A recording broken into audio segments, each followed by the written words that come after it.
Hey fam, welcome to another episode of Good, Bad, and Ugly about real estate. I have a great guest for you, a new friend of mine, Mr. Chad Harris. Hello. Thank you, Jose. Technical difficulties here. Hold on. Let's try that one more time. Maybe. Let's see. Nope, I'm not even worried about it. I'm gonna go like this. All right, sounds good. How you Hey, doing, I'm glad Chad? to be here. Glad to have the conversation. So, Thanks for taking the time now to talk with us. So, for the audience, Chad is going to tell you guys a little bit about himself. He's also going to share how maybe working with him, you can learn how to use other people's monies to acquire properties and build your portfolio. Um, so, if that sounds like something that you would be interested in, this is the guy you need to listen to and talk to because he basically puts it all in a nice framework for you. And I don't want to steal any of his thunder. So, for no further ado, Chad, tell everybody who you are, how you got there, and why you chose real estate. all right, yeah. Thank you for the introduction. Yeah, so my story is kind of a roundabout way to real estate, but who I am. My name's Chad Harris. I'm a buy and hold investor. I am in Dayton, Ohio, and I only invest in Dayton, Ohio, invest locally. And let's see. Yes, in the past 10 years, I've bought over $8 million in real estate, never used any of my own money in the beginning because I didn't have any money. And now I still prefer to structure deals so that I don't use my own money. And I got here in a really roundabout way. And so I was familiar with rental properties because my parents had rental properties. Okay. And so growing up, I always worked on rental properties. And to me, I took for granted all the benefits, but I took for granted that my family could go on long vacations and, had time. My father had time freedom. And what I daily interacted with were the tenants and the headaches and the maintenance requests and, all of that. And so, when I went to college, I wanted to be a high school English teacher. I didn't want anything to do with rental properties. I'll see why And not. yeah, I said, nope, not for me. And so I was a high school English teacher. Eventually, I felt called to ministry and was a missionary in Kenya Oh, wow. and lived there for 4 years. And when we left for Kenya, my parents were getting ready to retire and asked if they should keep any of it. And I said, no, sell it all. I'm going to live in Kenya the rest of my life. And, God has different plans for you. And Absolutely. so we lived there 4 years, came back for the birth of our youngest son, and he had health issues and needed a breathing machine and couldn't fly and couldn't live in a remote setting. And so all of a sudden, I was sitting in this dark hospital room and I had bills to pay and I wasn't sure how my son was going to do health wise. And I didn't have a house to live in. My job was ending because I couldn't move back to Kenya. We were living in a house provided by one of our supporting churches. I was driving a car provided by one of our supporters, and all of that was going to end. And that was a miserable place to be, right? That's a low point.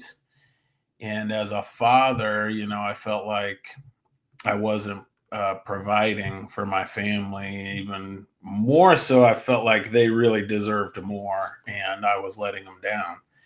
And so, man, it was in that moment I committed that I was going to be a full-time buy and hold investor. I had no money. My job was ending. So I wasn't going to have any income. I had no way to borrow money from banks, but I just committed to it. And I went out and I just started telling people, right? Everybody I bumped into, hey, I'm buying real estate. I'm buying houses. I'm buying rentals. And I was saying it probably more for me than for them, right? I was Sure. casting a vision for my life and trying to convince myself that it was possible. And an interesting thing happened where over and over, when I would make those statements and tell people what I was going to do, I would hear similar responses where they would say, I always wanted to do that. I wish I could do that. I almost bought a rental a few years ago. Um, of course, people always say, I love those shows on HGTV. The numbers are amazing, right? And I realized there was this opportunity where I could help them get into real estate by being a lender, and they could be just like the bank and be the lender in my deals, and I could buy the rentals that I wanted. And so that's how I got my start. I raised money for the purchase and rehab from private lenders, and then I would refinance it with other private lenders for long term Sure. loans. And I just kept recycling that money and raising more and more money. So I was a full time buy and hold investor from day one. Let's see, at about 25 doors, I started to figure out seller financing Okay. because I was making low all cash offers, which is the only way I could purchase it and refinance it and get all the money back out. Right. And I was realizing that some of the sellers, that really wasn't what helped them the most, right? Taking 70 cents on the dollar is great for a seller who needs money urgently or has some immediate issue. But for a lot of sellers, it was better for them to just get paid a little bit each month and be paid over time, especially retiring landlords. There's all kinds of benefits for them. Sure. And so we started adding in some of those deals, and I did my first cash out refinance at 55 doors, and now we're at 80 doors, and still haven't used a bank to buy a property. And I mean, it's amazing. I got into real estate kind of reluctantly just to pay bills, right? And Sure. make meet. My kids had a tendency to want to eat. I don't know what was wrong with them. And now it's provided so much more than I could have ever imagined in what feels like a short amount of time. And so I'm passionate about sharing that process with other people and encouraging other people so that they can do something similar, because so many investors I meet, they see financing as an obstacle, and over they say, well, I have this much money, so I can only do this kind of investment, or I want to wholesale so that someday I can buy a rental. And I'm passionate about helping people overcome the obstacle of financing. And if you want to buy rentals, if you want to build wealth, you should buy rentals today. Just figure out the process to buy that rental with other people's money, and you'll start building wealth today. That's what excites me. So, That's awesome. So I want to take a few steps back because you said that you kind of got into real estate because you were helping your dad with his rentals and managing and doing the operations on that piece. But being there myself, being the day to day operation guy, it doesn't really help you um, decide which houses to buy and how to buy one, right? So when you came back from right. Kenya and here you are faced with I'd say opportunity, a need is probably more correct, right? That you need to start buying some houses and holding them. How did you identify the properties that you thought were something you can get into in the process? Because a lot of people that watch this, they may be new investors and they don't know the first thing about buying a house. They don't know the first thing about paperwork, or like you said, even if they did find somebody that was willing to lend them the money, how does all of that get structured so that they can buy the house and everybody's happy? Yeah. Yeah. Perfect. So, yeah, I mean, what you bring up is a perfect point, because I was around real estate, but I was only around this little sliver of what a real estate business is, right? And Exactly. I'm sure even, I'm sure my father tried to explain to me all the benefits, and I imagine he tried to tell me what a good deal was and a bad deal. I was probably just young and didn't have the interest at the time, right? Sure. I was passionate about other things. So yeah, when I came back, one, I was studying a lot, right? I was reading books, listening to podcasts. I always had something playing in the background, trying to learn as much as I could. And then in the beginning, I knew kind of what streets or what areas I liked from being, from Dayton. Okay. And in the beginning, my target deal was anything I could afford, right? That's not Sure. the best Absolutely. buying criteria. But Sure. if I could get into that deal, I really didn't care how much labor it took because I was the one providing the labor. And when I started, I counted that as free. Sure. And I would work long hours and weekends and hire people that were, low wage labor to work beside me to get the work done, and would just put in the time. And it was, over time, my criteria got much more refined where I knew um, I don't like getting on a 2-story roof, right? No matter what age. And so I'm going for 1-story or Cape Cod houses. And the square footage, if I have to go in and paint a house, I'd much rather paint an 1,100 square foot house than a 2,000 square foot house, right? Sure. And so I just by necessity narrowed down what my criteria was. And now, I mean, even in those days, it was more what I preferred. And I still wasn't great. Probably the first 5 years at least, I wasn't great with my numbers in knowing exactly what properties performed well versus those that didn't.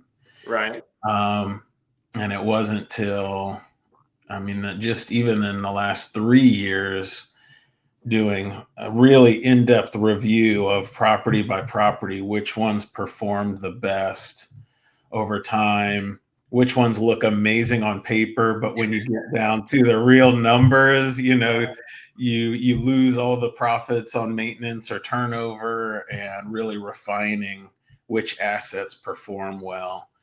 And so I think that's an ongoing process for anybody who's just getting started. I would say talk to other investors who have a portfolio and find out what are the important factors for them, how to actually run the numbers to figure your cash flow on a rental, and figure your 70% rule so you can get your money back out, because those are the two key factors or key figures to know about. And then I'd say, your best learning process is doing it. So I would dive in, get that first rental. You can study books and podcasts for years, and that first rental will teach you more than all the books and podcasts. That first tenant will teach you all about property management, in a very short amount of time. It'll teach you that you would want to pay that 8% because Yeah. you get to keep more hair that way, Yeah, there you go. Yeah, I was gonna say I wanted to commend you on taking action. That's kind of one of the biggest things that people fail to do is just take that step. Even if you're going to fail, you'll learn, like you said, you'll learn more from that failure than you ever will from YouTube University or even any of the more popular real estate investing books. Um, so that kind of brings me to the next point: is it doesn't sound like you had formal mentorship as you grew in your business. Am I mistaken in that, or did you actually do, or did you over time find somebody to help mentor you? Yeah, so I was very blessed that my parents had rentals, right? So I 100% consider my father a mentor, because once I was interested in how to buy and how to manage and all of those things, he that's what he loved talking about too, right? So he would talk freely about it and his experience. And so that was very beneficial in my start. I joined very early on. I joined the local RIA and went to meetups and tried to hang out with other investors. And it was, I had different thresholds, right? Where in the beginning I did everything. And that works amazing until it doesn't, right? Until you scale to the point where you can't do everything. And it was, I think, about 25 doors. I was really struggling. And I ended up hiring a new contractor, in-house handyman who could work totally independently of me. And that was an amazing breakthrough, right?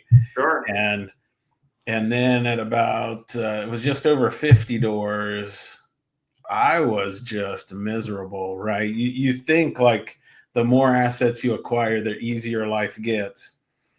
But if you don't have those systems of management, it's just like packing a bigger burden on you, right? Right. It's like putting more weights on the bar at the gym. There's a breaking point where until you get a better system, it just won't work. And so I ended up hiring my first coach then. That was 2019. And I hired him primarily to help me with property management issues. And it was amazing. In a very short amount of time, I went from miserable, not wanting to get out of bed in the morning, to all of a sudden I was excited again. I had an assistant, I had contractors, I had systems. So things were happening regardless of me. And was able to start buying again, which, for any investor, that's the most exciting part, is that acquisition and growth and seeing new opportunities. And so I hired him. He's a great guy, a Christian guy, and I hired him for property management. What I didn't realize was that truly the most valuable part of that whole thing, right? Never hiring a coach, it was kind of like a leap of faith, because he throws out this number that, I need to spend or invest to gain this knowledge. And to me, going into it, I thought it was an expense, which is totally wrong. But then it looks really bad, right? Sure. As investors, we're always trying to cut expenses. And I thought I didn't recognize the benefits and realize what could come from a coaching relationship. So Okay. Yeah. I went in looking for property management. What I came out with was a totally different perspective, right? I was operating kind of with the mindset of how to buy 25 or maybe 50.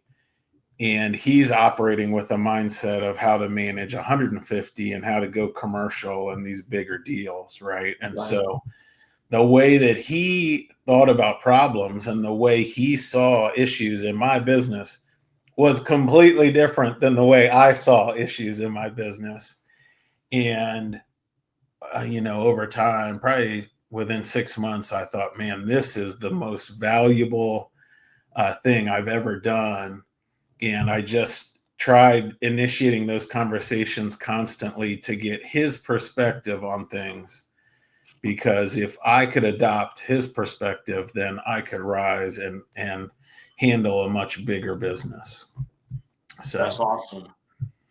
You mentioned that at one of your lower points, you just start telling people, hey, this is what I'm doing. They're like, I wish I could do that, or I always wanted to do that. Some people watching this is like, I don't have a rich uncle, I don't have a rich aunt, grandparents. Maybe they don't know the people that are in their network, or people that they know may have money to invest. So, question number one is, how did you find those people initially when you first started out that to borrow money from them, right? yeah, Question number two is, with you not having a lot of experience in that, was that a concern of theirs? Because a lot of people have that imposter syndrome, right? right.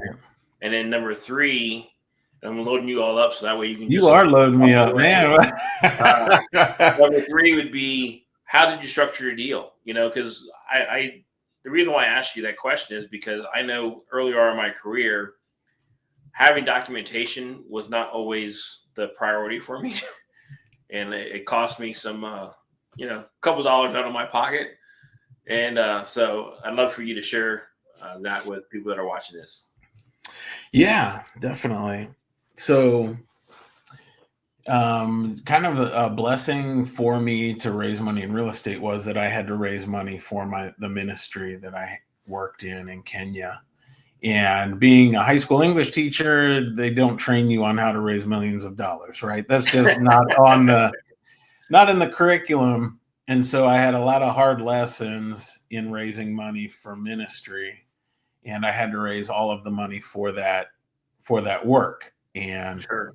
so I got comfortable and familiar with how to have those conversations and how to talk about money, right? Which is, I know, a lot of circles, we don't naturally just talk about money, right? Mm-hmm.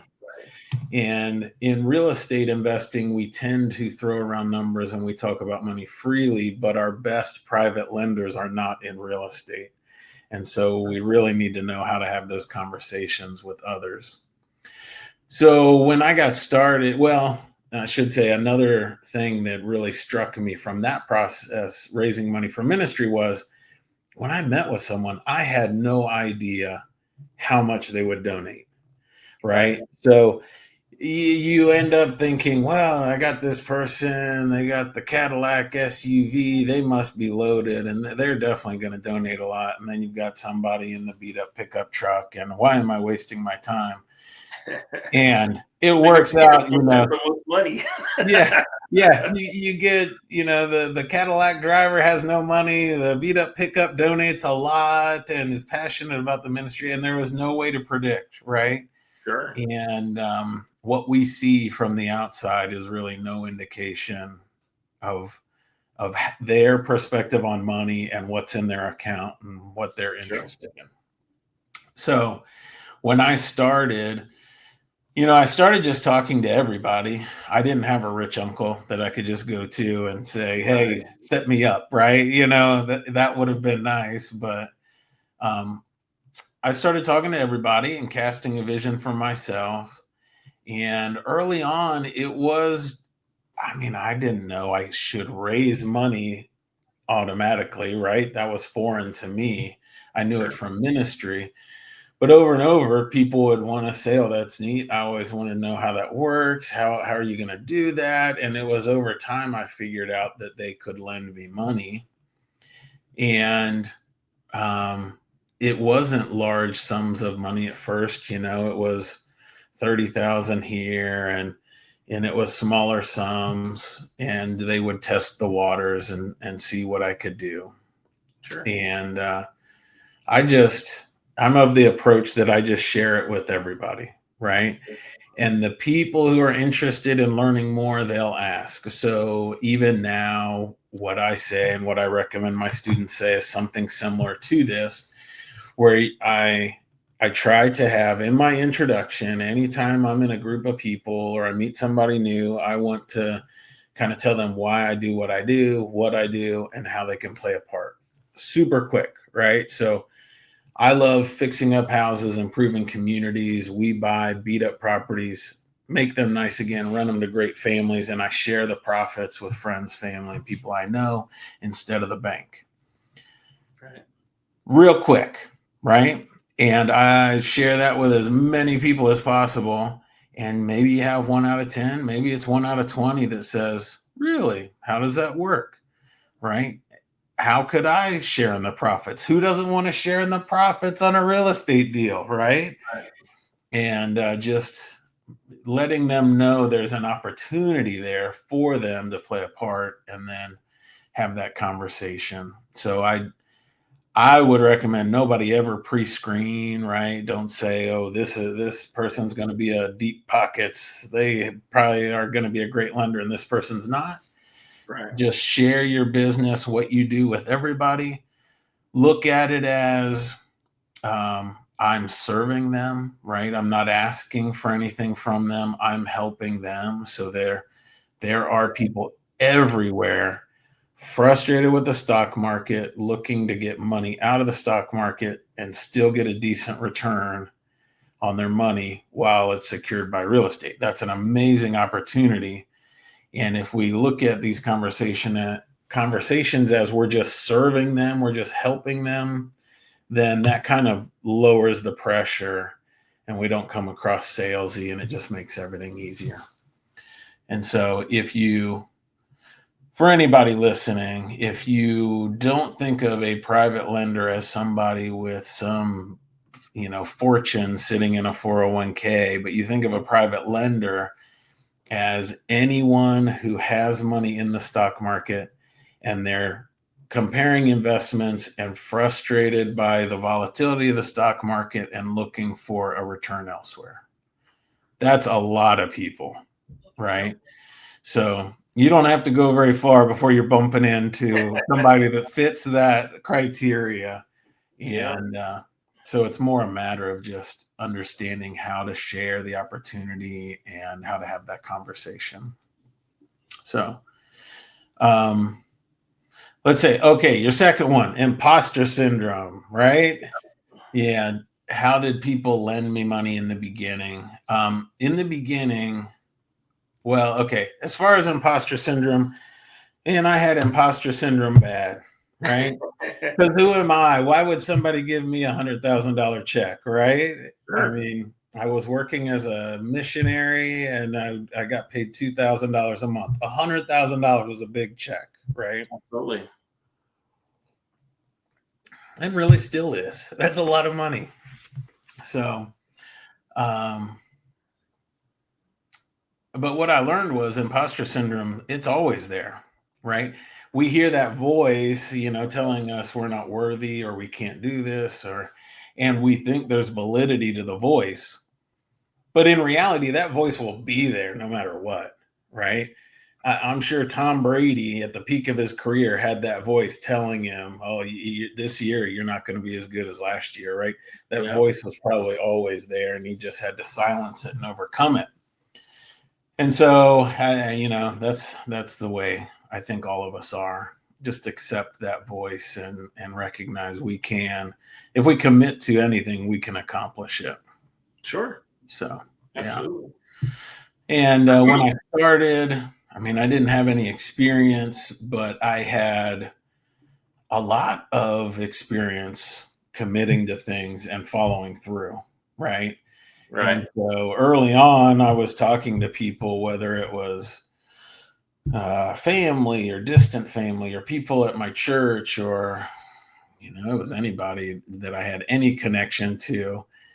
And even if they didn't really know much about real estate and they knew that I had a track record of just being responsible and doing what I said I would do. Sure. And so for anybody getting started, if you don't have experience, I would suggest that, right? Look at when have you followed through in the past? Because if you followed through on a difficult degree in college or learning new skills at a job or whatever it is, all of those transfer, right? All of those make us tougher and stronger and prove that we can rise to any new commitment. And then the other thing that anybody starting out should do is borrow somebody else's experience. And I'm sure that I did that. I don't remember doing it, but I'm sure that I kind of borrowed my father's experience. He had invested and he had done well. And it's funny that you say that. One of my mentors, he kind of shared that with us. He kind of gave us this image where you have three investors all doing three different things. Like, let's say one is doing co-living, which is one strategy. One is doing fix and flips. And let's say another one is wholesaling, right? And let's say the person that's doing wholesaling has been doing it for a couple of years and like, you know what? I think I want to do fix and flips now. Instead of having them like go back to the beginning and starting from scratch, they build a relationship or a network with a person that's been doing fix and flips for like 2 or 3 years. And then they can just start where that person is and, move forward from that point. So there's not a learning curve, with 100%. pulling it from, like they say, from their backpack, pulling the tools from their backpack and moving forward from that point. That was one of the most vivid and most valuable lessons that I've learned over the years is not having to start from scratch again. Find out. It's like I think it's Dean Graziosi that says not the how but the who. Who's already doing what I wanted what I want to do, and then find that person and find out how we can work together. So that way I don't have to start from the beginning. I can start from where they're at and then move forward. 100%, right? You avoid the pitfalls and all those hard learned lessons that they had.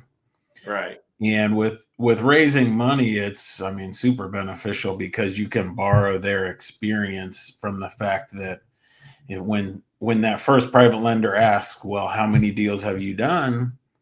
You can say, well, I'm working on my first deal, but I'm working with so-and-so who has raised this many $1 million and done this many deals. And they're walking me through the process. That gives you credibility right there, right? You don't have to have done a deal as long as you're with a mentor or working with a coach or somebody who has raised the money and done the deals. Right. Yeah. Just to kind of follow up. So at either the beginning or now, how do you structure deals when you're having somebody come into a deal with you? Perfect. So in the beginning, and I still recommend this as the simplest, easiest way, is you want to secure the property with a mortgage recorded with the county. I'm in Ohio, so we're a mortgage state. And so we have a note that lays out the loan and how it'll be repaid. And then we have a mortgage that is recorded on the county and secures that loan with the property. So, your state might have slightly different paperwork, but it's the same concept. Sure. And so that and your lenders, you should offer first mortgages to your lenders. And that's going to be the easiest, simplest way, unless it's a really small amount of money. You could do a second mortgage, but to keep things simple, use a mortgage and first mortgage. As I grew, I realized that. So I was using that primarily. I want to kind of hit that real quick. So for the audience, what he's talking about is mortgage positions, because it comes in the order of that you file that mortgage with the county. And what does that mean to you? So if you're in first position, you basically have control of that property. If you're in second position, you hope that if that property goes to foreclosure, that there's enough equity or it sells at auction enough to cover your investment into that property. So that's why he's saying make sure that you have your private money lenders in first position, because that's the least amount of risk for them. I only bring that up because in Colorado, which is where I'm at, trying to get a private money lender to be in first position is going to be a little difficult when the average price of a home is like, $550,000, $600,000. So hard to find someone that's willing to come up with that much money for first position, Yeah, that's for sure. But it's also an area where the home price is $550,000.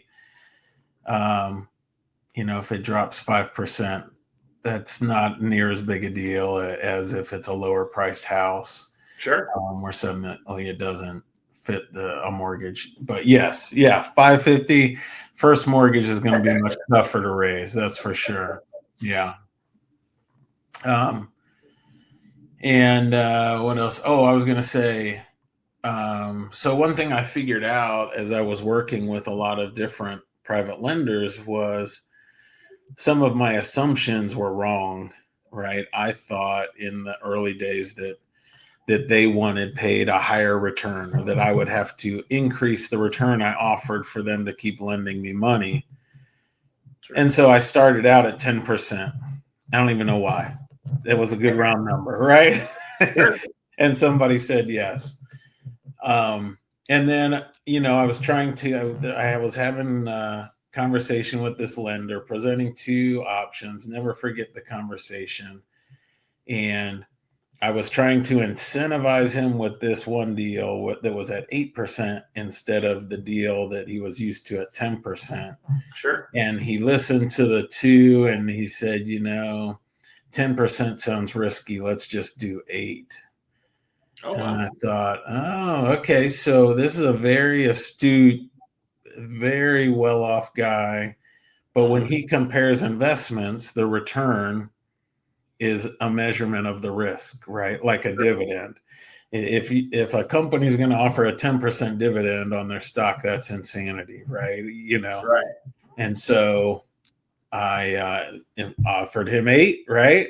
We closed the loan at 8. The next meeting I had, I offered 7 and then 6 and just kept raising more money. And so now we do 6%. And interestingly as well, I thought lenders wanted paid back, right? Which seems obvious, but one of those early lenders, I decided I was going to do a flip, got a loan from him for the purchase and rehab. It didn't work. I forget what happened. I was holding on to the property too long, decided to keep it as a rental. Sure. And I refinanced it and paid him off. And he was kind of annoyed. Like, I thought I was doing the right thing. Like, this is so great. I'm giving you all this money back. Right. And he was like, well, really, I just like the monthly payments. When's the next investment available? And I thought, okay, lesson learned, right? Sure. The ideal private lender wants to place their money and just have it carry on indefinitely. Sure. Kind of like a retirement account, essentially. And so after that, we started switching to interest-only loans. And so currently we do 6% interest only for 10 years. And then we'll extend it if they want to extend it. And Nice. Yeah, it helps a lot of deals cash flow that wouldn't cash flow, especially with the 8% 15-year amortization, right? Well, yeah, because I mean, let's just for simple numbers, let's say you borrowed $100K for a fix and flip, right? And if you do a fix and flip, let's say in 8 weeks. I know it's kind of fast, but you can turn that over 4 times, or is that 6 times? I guess 6 times. Yeah, you'd be turning that over 6 times in a year. In a year, right? And that same 100, you're still paying that same flat interest rate, interest only throughout the whole year. But they're only getting that interest for the one-time borrow, but you're flipping that and making 2, 3, 4, 5 times that in a year. So benefits you to be able to do that long term as an investor. Kind of what I'm doing too myself is trying to build up my relationship with private money lenders so that I can do that. Just that I have a fix and flipper here who seems like they're getting 2 or 3 deals a month. And I've missed out on the last 2 because I didn't have my money set up. Yeah. So. Yeah, that's kind of the perfect scenario, right? Instead of using hard money and maybe it's 3 points and 12%, something like that. Now you're at 6%, no points, and just always have access to the money. That's a much better scenario. Absolutely. And I'm assuming that's an APR, not a simple interest, right? We do simple interest. Okay. Yeah, simple interest only. And I try to do so. It's similar. Working with private lenders is similar to talking with a seller, right? So private lender, they're used to, or my ideal private lender, they're used to looking at stocks or mutual funds or maybe bonds or a CD, something like that. And when I present the opportunity for them to be essentially the bank in my real estate deal, right, that's totally foreign, right? Yep. And so I always have to simplify it down, right? The simpler I can make it, the simpler I can present it, the more success I'll have in them lending me money. So yeah, it's interest only, simple interest. Yep. Gotcha. At the beginning of the episode, I shared with everybody that you try to help people do this, teach them how to use other people's money. Do you want to elaborate on how people can work with you and learn how to do what you do on a daily basis? Yeah, of course. Yeah. So I have two programs that I do. So one is specifically to raising private money, whether you want to do fix and flip or rentals or really whatever kind of deals you want to do. It's a private money accelerator. It has 6 weeks of group coaching where we go through the process every week. Each person has a task to do, and then you get feedback. And so, in those 6 weeks, you set meetings with lenders and get commitments so that you can go ahead and make those all cash offers by the end of the 6 weeks, knowing you have the money available. And that comes with an online course in Teachable, which has the whole process and all the documents and everything anyone needs for raising private money and growing your business that way. And then also I have a new coaching program that I'm just launching next month, which is One Rental to Freedom. And it's focused specifically on rental properties, how to buy rentals using none of your own money and build that portfolio that you want, whether that's 5 or 10 or 50, specifically using other people's money and how to manage those assets. So that includes how to raise private money, obviously, also includes seller financing and property management. And that's a 6-month program. And it's what I've been doing with one-on-one clients. And now we're just changing it to a group model so that we can all help each other. And I'm really excited about that here starting up. That's awesome. I've always believed that investing in yourself and investing in a mentor who's done everything, like I said, instead of having to start from scratch, you already got the bumps and bruises and kind of got the process and system in place.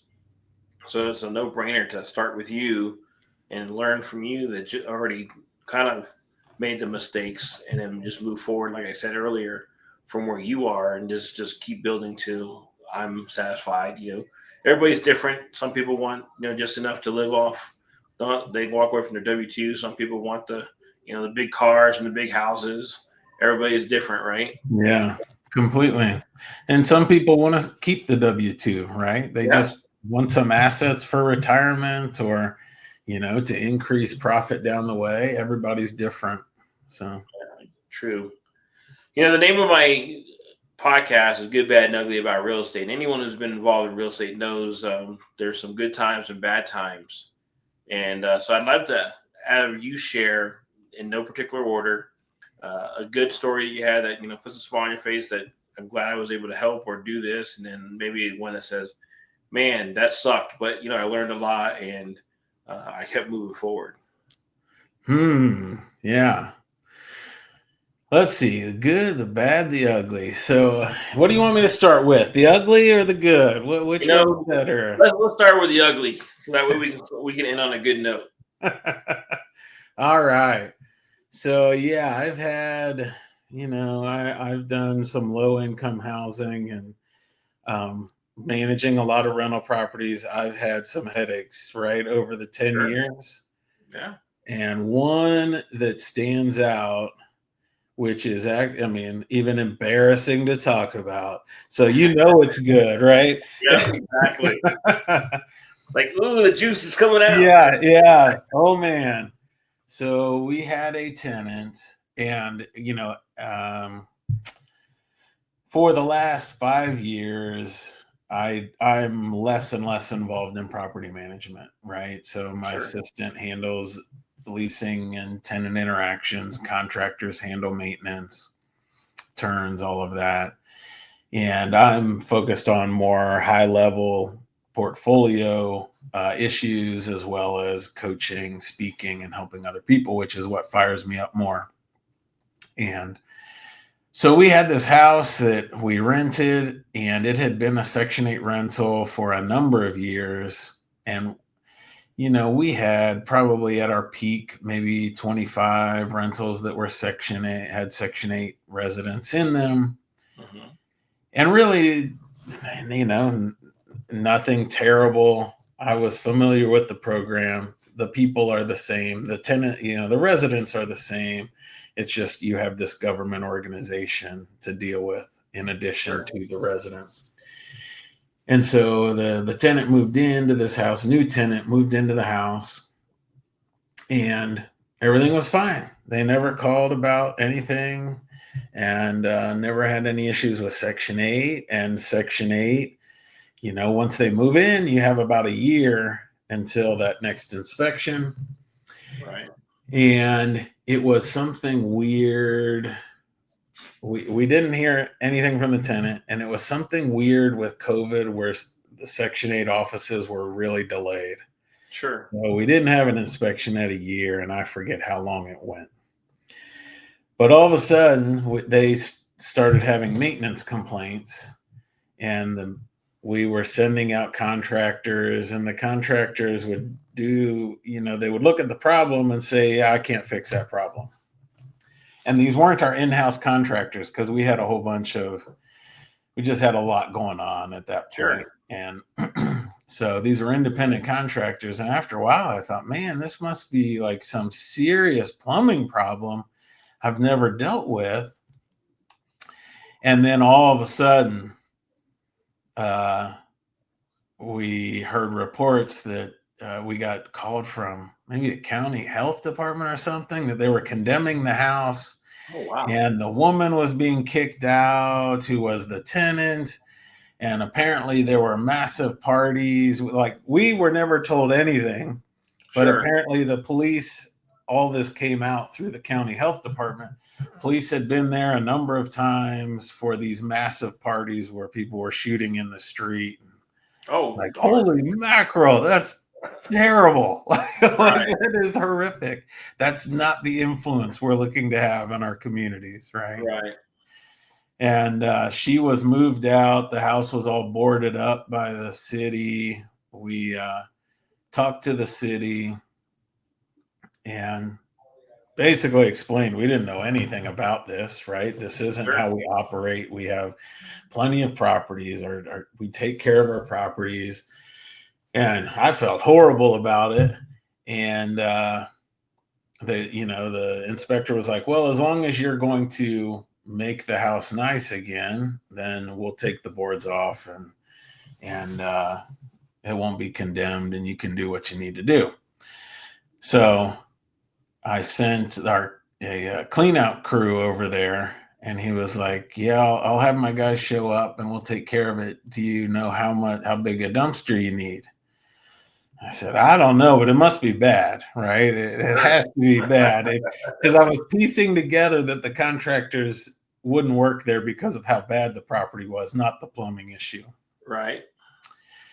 And so he showed up with 2 full-length dumpsters and had his crew clean out the house in one day. And I drove by, and those dumpsters were just heaping. It was the worst scene I have ever seen.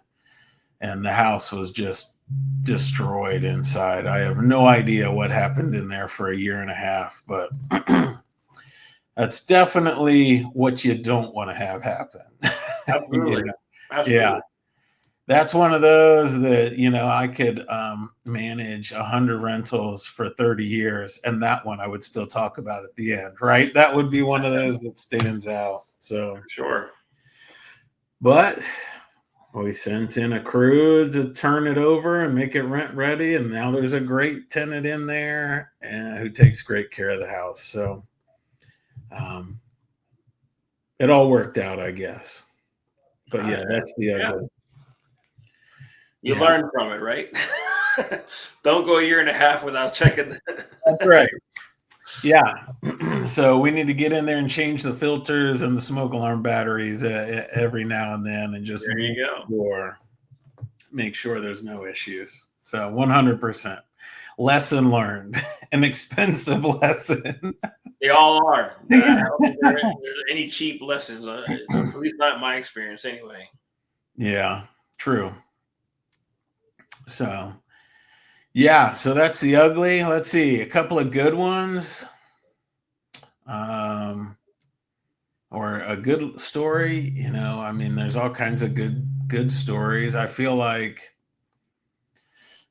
when you're in the well, I feel like this 100% in real estate, especially in rentals, I tend to just take for granted all the good stuff, right?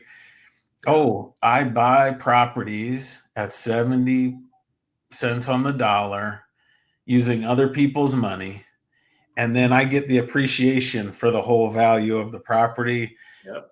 Just that statement is unbelievable, right? We have this insane, unbelievable opportunity in real estate that you can't get anywhere else. And so, I mean, one that I really like was it was probably about my 10th house, 10th or 12th. I had a friend of mine refer this seller to me because they had refinanced their house, interest rates were low, and they had pulled out all the equity that they could. Oh, wow. Okay. Then they had another child, and the ranch house was just too tight. They couldn't take it anymore, and the husband had a really good job, so he could qualify for another mortgage. So they had already bought another house and were getting ready to move, but they couldn't sell their first house without bringing money to the closing because there wasn't enough equity even for realtor fees and costs. And so they reached out to me just to see if there was any way I could help them sell their house without having to bring money to the table.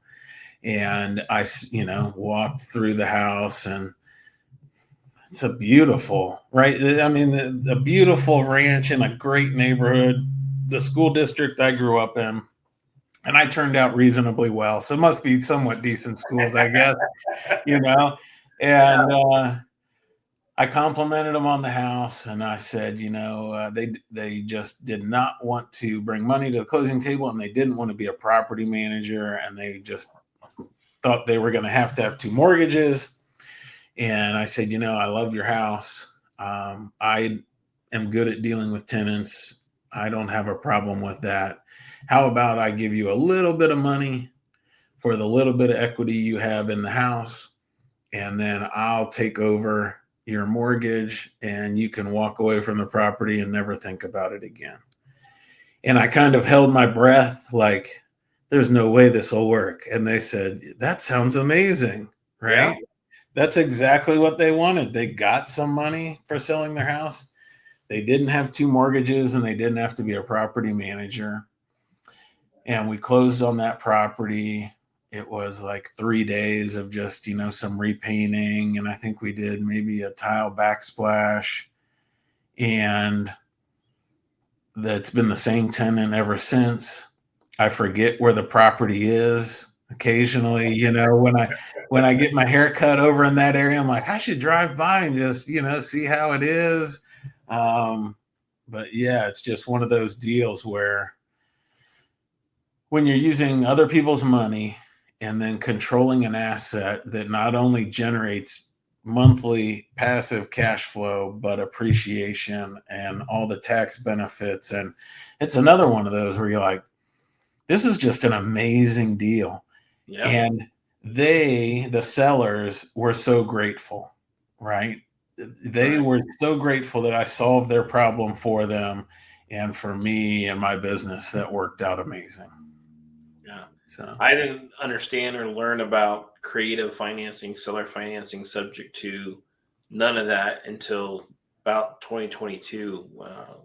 One of my mentors, Pace Warby, shared that knowledge with me, and yeah, it is a really wide or eye opener, realizing that I'm not taking advantage of people. I'm actually helping them because, like you said, your yeah. friend would have had to spend money to sell their house, which is unheard of.